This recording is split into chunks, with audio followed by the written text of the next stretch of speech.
A really big part of music production is getting a good vocal on your track. I get messages from people asking me, can I get a pro vocal on my track when I'm in a home studio? Well, of course you can.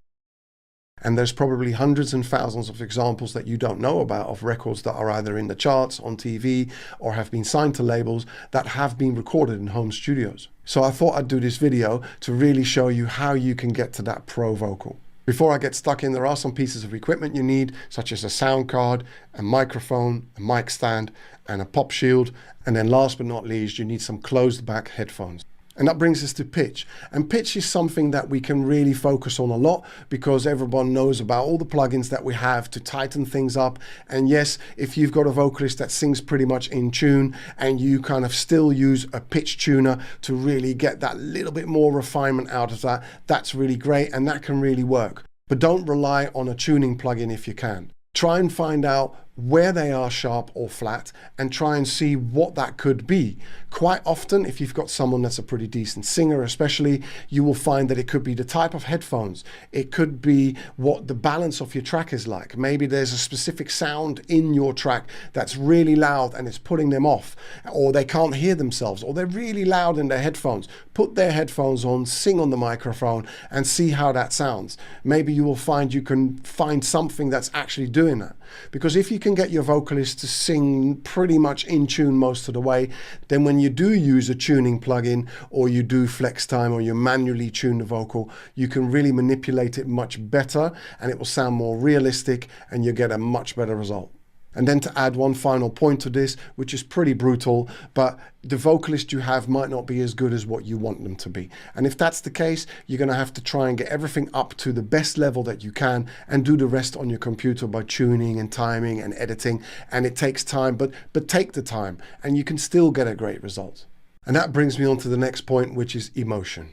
The best singers are able to sing a song with the feeling and the emotion of what the song is about and be able to portray that and get that feeling across. So they're kind of like good actors who will be able to act a part exactly as how that person would feel that. This is why some actors go and live the part before they actually act the part, because then they understand what emotion they need to find in order for them to portray that part correctly. The same thing is with singing. Some singers just find it very hard to get to that emotion part. So they can sing the tuning all right, but then when it comes to actually feeling it, they can't get themselves there. So you have to help them with that. And if that means taking everyone out the room or turning the lights down or having a little drink before, the singer sings, or going out for a party and then coming back at 11 o'clock at night and then doing it. There's all different sessions and scenarios that I've been through where I've had to really work at connecting with that artist to understand what gets their emotion going and what is it that's going to bring that emotion out. And once that artist is in that zone, you need to let them know that that's what you're looking for and that's the feeling and that's the portrayal that you need on that particular song. Be it happy, sad, angry, whatever the style of track you're trying to do is, they've got to be able to be in that headspace to get that little bit extra from the vocal, and that will really cut through. You will notice that once you finish that vocal. And then once you get your lead vocal at the stage where you think, now that's sounding really good, then we get to the next phase, which is vocal layering. And the most common technique of layering is where you put another vocal underneath the vocal that you've got, but you just put it into the background. You could have 1 or 2 or 3, just doubling it up so that that vocal at that stage just pops out a little bit.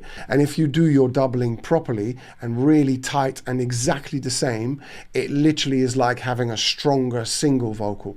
But because you panned maybe say one left and one right, it just opens up the spectrum and it just becomes a little bit more in your face. It's a common technique that a lot of people use, especially in choruses, in bridges, building into choruses, especially on the last hook line before the chorus, or even in certain phrases in the verses. Some producers also use them throughout the whole track and then push them up and down where they want a bit more emphasis on that vocal, but just having them really in the background where you can't even hear them, it just gives that vocal a little bit more body and a little bit more presence. And then a third technique for doubling is that you can do an octave lower. So if the singer can sing that, then great, but if they can't, then just take the lead vocal and drop it down an octave, go -12 on the notes, and then you get a bit of body, and then EQ that a certain way to again sit underneath underneath that lead vocal, and you don't even notice it half the time. If you do it right, you don't notice it, but it's actually there, and it gives that lead vocal a bit more body and a bit more presence again.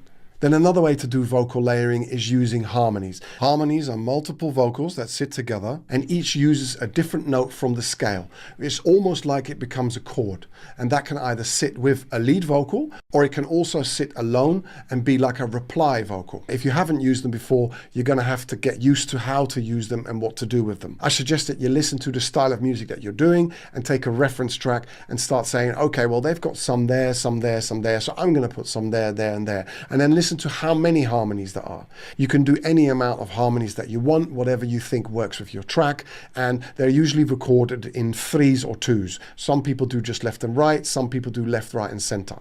So if you record 4 harmonies, that would be 4 times 3 or 4 times 2 channels that you're going to need. But if you had 3 or 4 harmonies underneath your vocal, you've then got a lot of vocals coming in on that one section. So you're going to need to choose which harmony of the ones that you've recorded is going to be the loudest, and then which other ones are doing supporting roles. Vocal harmonies are a skill in itself. Certain producers bring in vocal arrangers to get the best out of the vocal harmonies. That's how intense that can be. But as a producer, you need to learn as much as possible by just going through the process and trying as many things and seeing what works and what doesn't. And then once you've recorded all that, you can then really sit down and start editing properly. When I do vocals, I have a specific method that allows me to know exactly what takes I liked and what sentence of what take I like. And I do that as the vocalist is singing. So when the vocalist is finished, I can then edit the vocals really quickly and put them down and get a really good edit together already. So that once we do the double tracks and all the other things that we're going to add on top, they're all pretty much already right. But if you don't follow a process like that and you're now going in to edit all those vocals, you need to try to stay objective with it and take a step back from it. Maybe go out of the studio for 20 minutes and come back in and then have a listen to it, because it's very easy to get stuck on listening to tuning or timing and then you miss the whole feeling of the song. And sometimes one take in itself, in its entirety, can actually work really well, and you don't need to edit it. You just maybe might have to tune a couple of the notes to get it to be perfect. But at least you might have captured a certain feeling or a certain kind of performance on it that you wouldn't get if you chopped all the lines up individually and put them together. But when you do those edits, make sure you edit them properly. So look for all your clicks and your breaths and your clips and the S's and the T's, so you don't get any break-offs or breaths that are unrealistic. All those little things you need to look at. This is why I say objective, because you need to listen to it as, is it a human and does it make sense? Close your eyes and have a listen to it and see if it feels natural. Sometimes producers edit so much that they just lose the whole vibe of the song. It just becomes clinical and it doesn't have that little X factor that you can get from more of a single take or something that's edited properly.